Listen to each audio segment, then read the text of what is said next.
tayo ngayon sa harap ng murals ni Lord. At ngayon, pupunta ako ng salon at magpapayos ako ng aking buhok. Sa hindi pa nakakala, mayroon kaming salon. Co-owner ako sa isang salon doon sa Kawit. Yun ang pupuntahan namin mamaya. At saka ipapakita ko rin sa inyo yung laman ng aming salon para kung sinong gustong magpasalon. Sabi ni Suset, may salon na pero yung buhok ko pangit daw, puti. So, minsan naman nakakatama din magpasalon, guys. So, samahan niyo ako. Pupunta kami ngayon. Kasama ko si Jem at aking kapatid. Kasi may pupuntahan kaming bakasyon. Tara na! Let's go! Tara na, pupunta na kami sa sasakyan at sobrang init. Para namang, tingnan mo namang itsura ko. Pangit, di ba? Joke. Tara na!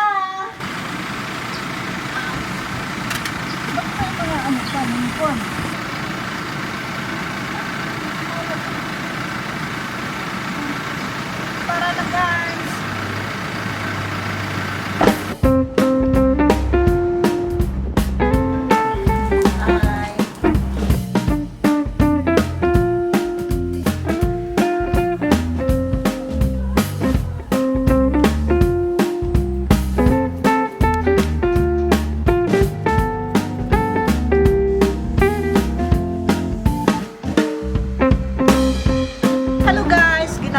Salon. Gano'n naman as usual pag nandito ako sa salon, isang araw talaga kasi lahat pinapagawa ko. Nails, hair, basta waxing, kilay. So ngayon, itutour ko na kayo sa loob. Tara na guys, parang makita din ninyo ang aming salon. At pumunta kayo dito sa aming salon sa Kawit. Dito na tayo guys sa salon. Ayan, yung ating kapatid busy sa kanyang laro. Scatter ba yan kapatid?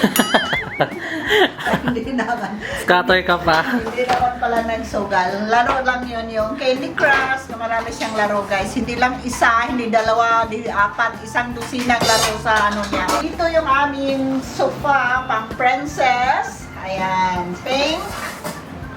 Lloyd Kadina. Ako pa pala kami dyan. Ito yung aming mga stylist. Si Shubi kasi sa manicure. Siya naman. Sa Pangalan mo? all around po.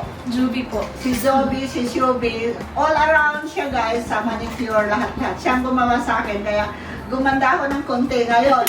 Ayun, konti lang naman. Si Shubi naman, magaling yan magkalkal ng mga ingrown guys ko. Kaya pumunta kayo dito pag may time kayo. Ito yung aming mga services. Ayan. Siyempre, papakita ko rin yung kamay ko kasi I'm proud to be bago ang aking gel manicure. Ito yung sa bagay nasa namin ito sa page. So, punta na lang kayo sa page namin, di ba? Services offered na may hair, nails, eyelash, waxing, package, facial, slimming services, eyebrow, Hydra services, Gluta services. Nakakalito kasi yung pangalan nyo eh. Magkatunog po. Ayaw magkatunog. All around siya at galing din siya ng Abu Dhabi.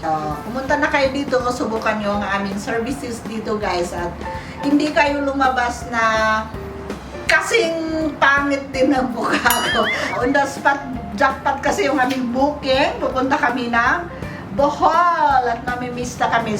Dapat kasi surprise, kaso lang alam na nila ngayon. So, sasabihin ko na rin sa inyo. Magbakasyon kami sa Bohol. Ayan! 2 months ka pala. Pasok ka na. Aming design, kasi before kasi sa kaingin pa kami, ganito rin yung design ni Lloyd pag mayroon silang mga pictorial. So, gaya-gaya po tumaya. Ito ngayon is La Maria Beauty Labs by Mother Queen. So, ang aking kapatid, pinapaayos ko din kasi parang, kasi nakalito. Para ka namang tomboy. Yung naman ganun na gano'n na lang.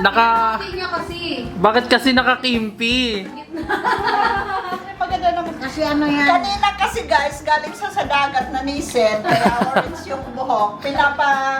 Ko rin siya, at saka pinapa-gel ko yung kuko kasi di bali sabi kasi ng anak na i-gel daw yung mga kuko para daw pag alis ng sapatos hindi makikita yung patay na kuko, at least natapunan ng gel. So, medyo bumata rin siya ng kalahating buwan. Ayan guys. Kalahating oras. Kalahating oras. bukas sila ng 10 a.m. to 8 o'clock. Depende kung may mga clients pa, kung nakapasok na kayo, tapos 8 na. So, of course, tatapusin naman nila. Hindi naman sila babayaan na pabalikin bukas. Kung hindi pa sila tapos, tatapusin. Kat abutin sila ng 11, basta tapusin nila yon guys. Kasi, alam na namang pawain mo sila, di ba? Tama naman. So, 10 to 8 ang time. Pero pag naumpisahan na kayo before ng 8, uuwi din kayong masaya. Time update, 12:30. We're going to the airport now. Kasi ang flight namin is maaga. Mahirap yung mahuli. Mabuti yung mag-antay kasi hindi ka antay ng eroplano at hindi ka may-ari ng Cebu Pacific. Ano, tara? Tara na! Tara na, William. Gusto mong maiwan? Okay ra. One-on-one mo. Sabihan mo lang, ano, tara? Tara na yan? Baka ayaw mo. Gusto mong mag-one-on-one? Kamukha mo si Tote Marie. Ay, salamat naman. Kilala mo yun? Oo. Sino yun? Yung pinakapangit sa ano, Saan? sa... Ay, parabas yun eh. Si Okay naman sa pinakapangit naman to. Yung sa Four Sister yun. Tutoy ba to? Yan, baba mo na yung gamit nila. Sabi mo, ma, ito yung bagahe namin. Dali. Ito, hindi ito kasama. Tinik-out ko to kasi na-over baggage kami. Kanina ang damit yan?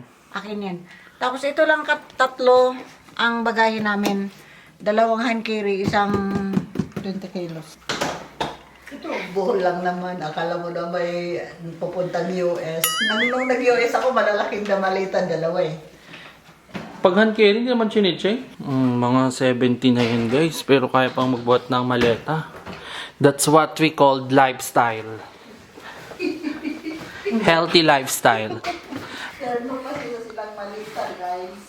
Kaya pa nitong mag 10 km steps. Ito ang deodorant niya.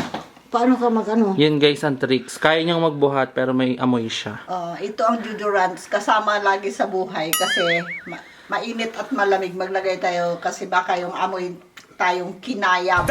Hello! So guys, bubuksan natin ang mga nakabalot dito pagdating ko galing sa Bohol. Marami silang mga package. Yung laman parang matapos na din at maligpit na. Alam ko na to. Kaskasa ng pusa. Kasi mayroon akong 2 pusa at saka isang aso. Hala! Lahat pala para sa pusa. Ayan, order ito ni Suzette. Ito kasi makita ko ito sa bet. Tagay ko ito is lahat is sa pusa. Lakwatsa muna bago magbukas. Galing lang ng Bohol, nagpunta ng Batangas. Walang tigil basta kagala ba. Tapos, kabayo. Box ng pusa. Kasi pag dadalhin sa bet, nanghihiram lang kasi ako ng bag. Ang liit no eh. Ito naman is rubber seat. Kasi kailangan kasi natin yan sa ating mga bed. Parang pag natapunan ng tubig, hindi siya didikit doon sa mismong kama. Lahat ng bed namin is mayroong ganito guys. Ito nababasa. Kung may bata kayo, yan ang orderin nyo. Sa Shopee yan. 5 kasi ang kama namin. So, kaya 5 din ang in-order para sa aming bed. Ano ba ito? Ba't parang ang daan? Uy. Alam ko to. Kasi yung cover ng kotse, nasira. So, nag-order si Suzette. Ayan, natapos na natin ang ating unboxing. Ayan. At saka, thank you pala sa nagbigay sa akin ng mga jar. Ayan. Bigay ito ni Sir Manny galing sa Bicol. 3 ito. Yung isa pinatungan ng cellphone. Ay yung camera. Ayan. Thank you din kay Madam Ida nga bigay niya sa akin itong jar din galing sa Bicol. Thank you kay Ma'am Kay at saka Sir Gary din sa lampshade. Ayan, nakapatong lampshade. Bigay ito sa akin ni Ma'am Kay at saka Sir Gary. At saka yung mga jar kay Sir Manny. Guys, thank you din pala sa mga kapatid ko sa Bohol nung doon kami. Asikaso, princess na princess, walang ginagawa, kain tulog lang, so ganon. At saka thank you din kay Maring Idna sa Batangas nga nagpunta kami doon sa mansion nila. At thank you sa mga anak din nila at kay Lia. I thank you Lia at saka sa lahat ng mga anak na sabihin na lang sa lahat ng mga anak. At naligo kami doon sa ilog. Ang ganda-ganda ng ilog doon. At malamig. Pero nangitim din kami sa ilog, guys. Ito na lang! Gusto mo yon, gusto ko yon. Para bongga na! Kasi may hawak. Ayan.